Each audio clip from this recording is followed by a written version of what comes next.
राधे राधे। आज का युग बहुत ही अच्छा है। एक बार की बात है, कलयुग ने जैसे ही प्रवेश किया, क्योंकि देखिए जब भगवान ने अपनी संवरण लीला की और भगवान कृष्ण जब इस धराधाम को छोड़कर चले गए, तब कलयुग का प्रवेश हुआ। उस समय परीक्षित जी ने एक बहुत अच्छा काम किया कि उन्होंने कलयुग को मारा नहीं, क्योंकि परीक्षित जी ये जानते थे कि कलयुग यदि आता है तो कलयुग के अंदर सबसे बड़ा गुण ये है कि यदि सतयुग में 10,000 वर्ष यदि कोई व्यक्ति तपस्या करे, 10,000 वर्ष, सोचिए अभी यहाँ 100 साल जीना हमारे लिए भारी पड़ रहा है, 100 साल तक भी हम नहीं पहुंच पा रहे हैं। 60, 65, 55 में ही हमारी गाड़ी समाप्त हो जा रही, हमारी इह लीला समाप्त हो जा रही है। उस समय में सतयुग में लोग 10-10 हजार वर्ष, 1-1 लाख वर्ष जीवित रहते थे। तो उस समय में सतयुग के अंदर यदि आप 10-20 हजार साल तपस्या करें, तब जा कर के वो करुणा निधान प्रकट होकर के वरदान देते थे। और वो वरदान अब इस कलयुग में बहुत ही आसान है। आपको पता है, क्योंकि कलयुग के व्यक्ति के पास आयु नहीं है। तो भगवान के नाम का संकीर्तन ये एक बहुत बड़ी ताकत है। परीक्षित जी ये जानते थे कि कलयुग में अल्प समय में ही हम परमात्मा को प्राप्त कर सकते हैं, इसीलिए परीक्षित जी ने कलयुग का अंत नहीं किया। वो ये अच्छी तरह जानते थे कि जो काम सतयुग, त्रेता युग और द्वापर युग में नहीं हो सकता था, वो कलयुग में हो सकता है। और आपके और हमारे लिए तो ये बहुत ही आसान है कि हम प्रभु के समीप जाएं, उनके नज़दीक हों, केवल उनका नाम और उनकी लीलाओं के द्वारा। देखिए आज के युग में प्राय ऐसा देखा जाता है कि जीवन में व्यक्ति को धन उपार्जन करने की आदत है। हम जब पैदा होते हैं तब हमें ये ज्ञान नहीं होता कि हम क्या करेंगे। जैसे जैसे बड़े हुए, स्कूल में गए, कॉलेज में आए, कॉलेज में आने के बाद हमें पता चलता है कि हमें इंजीनियरिंग करना है या डॉक्टर बनना है या हम MBA करेंगे या हम क्या कर रहे हैं, बिजनेस करें। देखिए हर किसी के अंदर कोई ना कोई प्रतिभा अवश्य है, परंतु क्या हम उस प्रतिभा का पूरा फल उठा पाते हैं? नहीं उठा पाते। कारण क्या है कि आज हमारे माता पिता ने हमको कॉन्वेंट स्कूल में तो पढ़ाया, बड़े बड़ी गाड़ियों में भेजा स्कूल, अच्छी एजुकेशन हमारी हुई, अच्छा हमने सारी चीज़ें सीखी, हम टेक्नोलॉजी से भी बहुत पावरफुल हो गए, परंतु भक्ति में कम हो गए। इस कलयुग का असर हमारी बुद्धि पर इस प्रकार पड़ गया है कि हमने भक्ति ही छोड़ दी। आज यदि देखा जाए तो भगवान ने बहुत अच्छा सिस्टम नवदा भक्ति का बताया है। इस नवदा भक्ति में आप किसी भी एक भक्ति के द्वारा कलयुग में सुखी रह सकते हैं। और यदि आप किसी से भी आज पूछें कि क्या भैया तू सुखी है, तो वो बोलेगा नहीं, मेरे पास तो दुख है। और 99% सारे व्यक्तियों के दुख कहीं ना कहीं धन से ही जुड़े हैं। वो इस बात को मानना ही नहीं चाहता कि धन से सुख नहीं प्राप्त हो सकता। बड़े बड़े ऋषियों ने कहा है कि आप गद्दी तो खरीद सकते हैं, परंतु निद्रा नहीं खरीद सकते। आज भी हम उस परमात्मा के अधीन हैं। भले ही हमने बड़े बड़े कंप्यूटर बना लिए, मोबाइल बना लिए, हमने टेक्नोलॉजी ला ली, इंटरनेट ला लिया, लेकिन आज भी हम डिपेंडेंट हैं परमात्मा पे। हमारे साइंटिस्ट देख लीजिए, इतने ज्ञानी साइंटिस्ट हमारे इस देश में, भारत भूमि में हैं, परंतु आज तक भी ऐसी कोई डिवाइस नहीं बना पाए जिसमें इस शरीर के अंदर आत्मा और परमात्मा को देख पाएं। ये कितनी बड़ी विचित्र बात है। हमने MRI की मशीन निकाल दी, हमने CT स्कैन की मशीन निकाल दी, बहुत आधुनिक हम हो गए हैं, परंतु आज भी हम उस परमात्मा को और उस आत्मा को जो हमारे शरीर में है ढूंढ नहीं पाए। आप कितने लाचार हैं परमात्मा के सामने, सोच के देखिए। वो सुपर नेचुरल कंप्यूटर है जो हर किसी को चला रहा है। यदि आप अपने समस्त प्रॉपर्टी को भी बेच देना तो भी आप एक समय का भोजन तो बहुत दूर की बात है, एक समय का नाश्ता तक आप अपने कॉलोनी वालों को नहीं करा सकते या शहर को नहीं करा सकते। परंतु वो त्रिलोकीनाथ हमें तीनों समय का भोजन देता है, हमारी आमदनी बढ़ाता है, हमारे घर में सुख समृद्धि बढ़ा रहा है। क्या हमारा ये नैतिक कर्तव्य नहीं बनता कि हम उस परमात्मा की शरण में रहें, उसकी भक्ति करें, उसका नाम लें, उसका धन्यवाद करें। सबसे बड़ी चीज है धन्यवाद करना। देखिए, एक छोटा सा बच्चा जब स्कूल जाने लग जाता है और उसे उसकी टीचर चॉकलेट या कोई भी खाने की वस्तु देती है तो वो उसका धन्यवाद करता है। जब वो बच्चा बड़ा होता है, उसे माता पिता बहुत कुछ देते हैं, वो माता पिता का भी धन्यवाद करता है। परंतु क्या आज हमने अपनी संतान को परमात्मा को धन्यवाद करना सिखाया है? नहीं सिखाया, और यही हमारी सबसे बड़ी भूल है।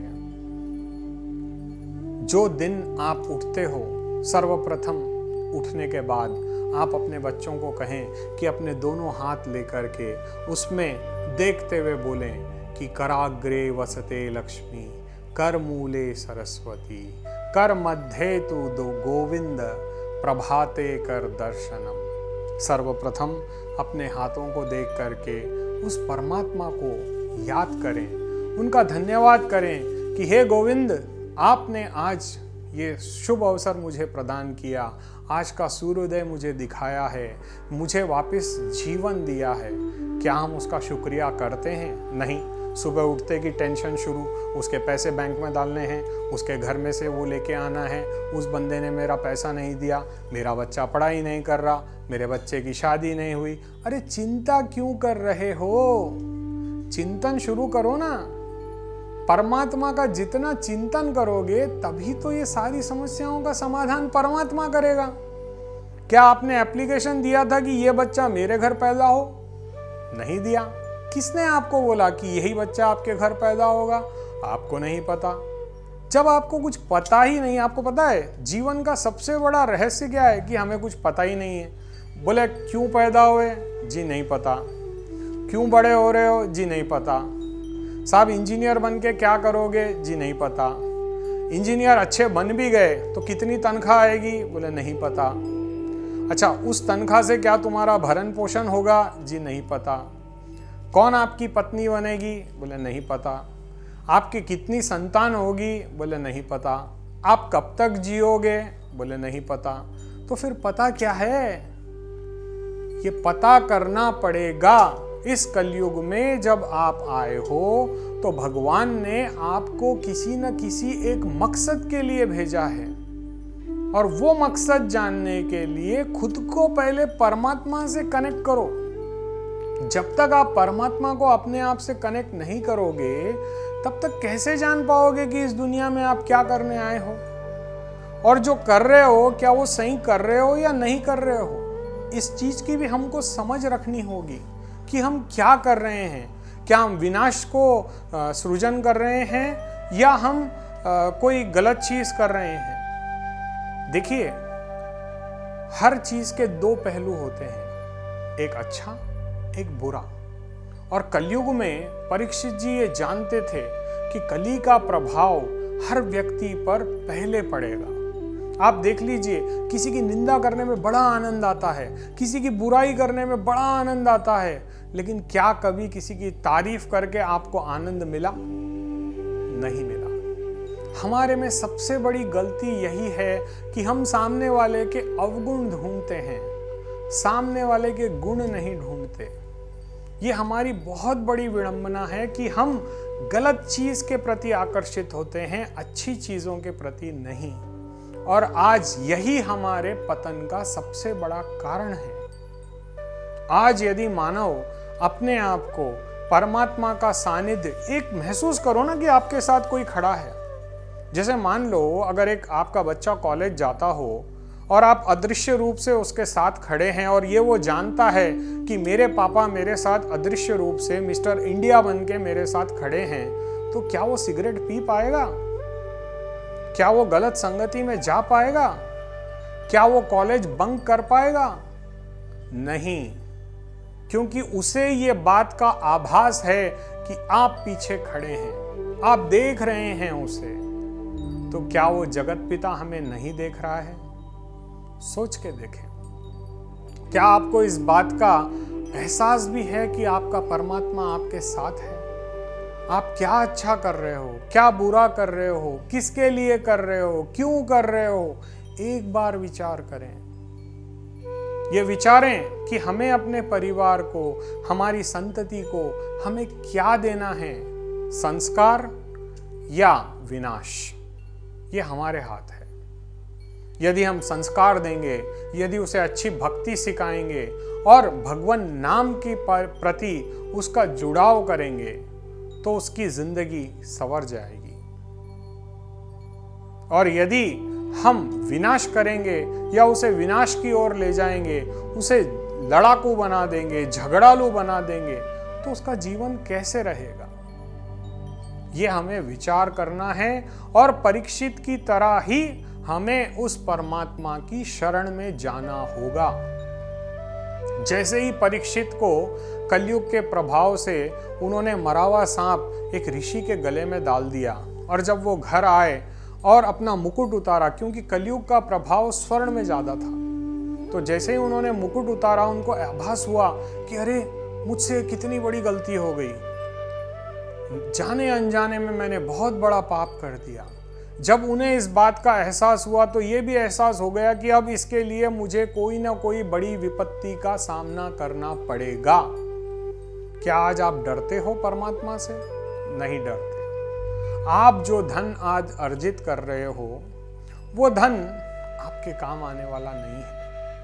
यदि आप अपने परिवार को संगठित, सम्मिलित ना करें, उनको बचपन से ये आदत मत डाले लालच की, उनको भक्ति की आदत डालो ना।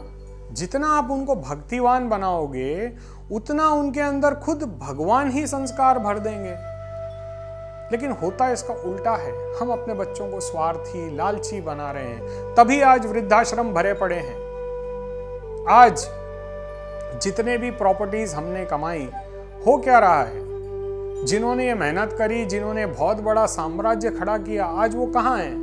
वृद्धाश्रम में हैं या किसी तीर्थ यात्रा पर भीख मांग रहे हैं। क्या इसी दिन के लिए आपने धन कमाया था? क्या यही दिन देखने के लिए आप जी रहे हो? क्या यही वो सुख है जिसकी प्राप्ति आप करना चाहते थे? एक बार विचार करें, एक बार आत्ममंथन करें और इस बात को समझें और अपने परिवार को समझाएं कि हमारे घर में हमें भक्ति लाना होगा। यदि आप अपने परिवार की रक्षा करना चाहते हो इन सब उपद्रवों से, तो केवल और केवल भगवान ही आपकी सहायता कर सकते हैं। दूसरी ऐसी कोई ताकत नहीं है जो आपकी सहायता कर पाए। ये एक बार विचार करें और आप भी परीक्षित की तरह सब कुछ छोड़ छाड़ कर, जैसे ही उन्हें पता चला कि इनको श्राप मिला है कि आज से 7वें दिन तक्षक आकर इन्हें डस लेगा, तो परीक्षित जी ने क्या किया? सब कुछ छोड़ छाड़ के अपना राज सिंहासन, सारा कुछ अपने बच्चों को दे दिया और स्वयं गंगा तट पर आकर के बैठ गए, आमरण अनशन पर बैठ गए। ना उन्होंने अन्न का एक दाना ग्रहण किया, न जल ग्रहण किया, केवल भक्ति की। श्री सुखदेव जी ने 7 दिन इंटू 24 आवर्स उनको भागवत कथा का पारायण कराया और उसी की वजह से उनको मुक्ति प्राप्त हुई। तो आज इस कथा के माध्यम से मैं ये आप सभी को बताने चाह रहा हूं कि भक्ति करिए, भक्ति के मार्ग पर जाइए, तो जीवन अपने आप आनंदित हो जाएगा। जीवन में कभी किसी प्रकार की कोई भी कमी नहीं रहेगी और आप इहलोक में सुखी रहेंगे और परलोक में भी सुखी रहेंगे। राधे राधे।